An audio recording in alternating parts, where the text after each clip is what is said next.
Hello everyone, Trains and Tugs back. I know I've been on leave for a week or so, but I just want to upload a review of the wooden railway engine, just to keep you guys held over till the next fall of NWR Origins comes out. I am working on the script for it.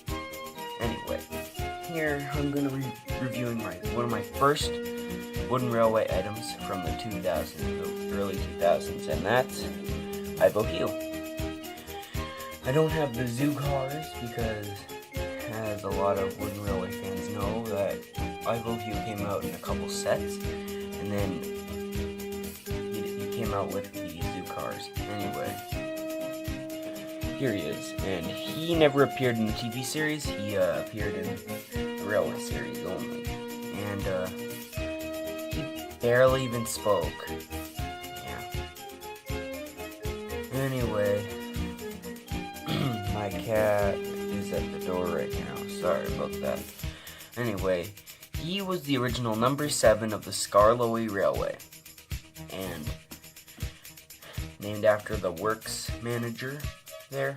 And yeah, his shape is really peculiar, and I don't say that it's a bad thing, but it's kind of awkward. It also reminds me of Puffa from Tugs.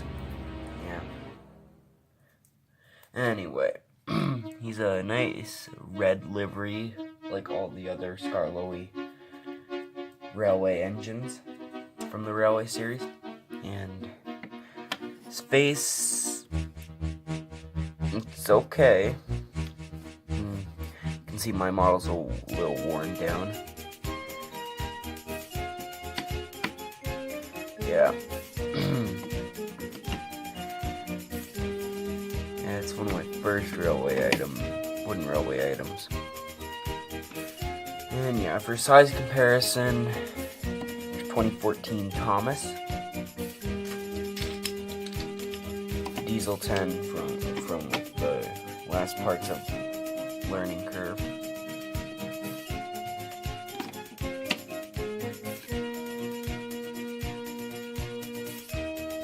And just for fun, Soda Line Caboose.